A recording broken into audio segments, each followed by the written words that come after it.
அனைவருக்கும் வணக்கம். நான் உங்கள் கணியன் பழனிக்குமார். மீபேவ பிசி மேல இது ஒரு முக்கியமான கணக்குப்பா. எல்லா எக்ஸாம்லையும் இப்போ கேட்குறாங்கப்பா. இது கான்செப்ட் நான் சொல்கிறேன், நல்லா உள்வாங்கிக்கங்கப்பா. அதாவது ஒரு எண்ணு கொடுத்துருப்பாங்க, மற்றொரு எண் கேட்பாங்க, மீபேவ மீசிமாவும் கொடுத்துருவாங்க. இது ஒரு கான்செப்ட். அல்லது ரெண்டு எண்ணும் கொடுத்துருவாங்க, மீபேவை கொடுத்துருவாங்க, மீசிமா என்னன்னு கேட்பாங்க. இது ஒரு கான்செப்ட். இந்த மாதிரி நிறையா கான்செப்ட் இருக்கு. இதில் பார்த்தீங்கன்னா ஒரு எண் இன்ட்டு மற்றொரு எண் சீக்வல் டு மீசிமா இன்ட்டு மீபேவா. அவ்வளோதான். இதான்ப்பா ஃபார்முலா மெத்தடு. இதை மட்டும் நீங்கள் மனப்பாடம் பண்ணிட்டீங்கன்னா போதும். இதில் ஒரு எண் என்னன்னு பாருங்கள், 36 இன்ட்டு எக்ஸ் அல்லது ஏ ஏதாவது ஒரு பேர் வச்சுக்கோங்க நீங்களே. மீசிமா என்ன வருது?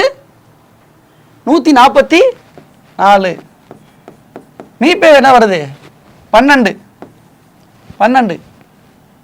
அப்போ ஏ என்ன வரும்?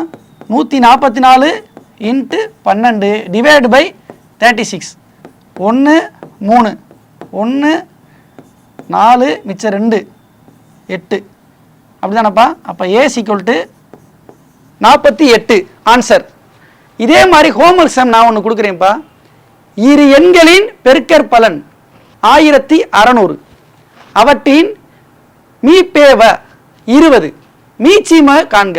இதை கமெண்ட் செக்ஷனில் கொஞ்சம் பதிவு பண்ணுங்கப்பா. நன்றி, வணக்கம்.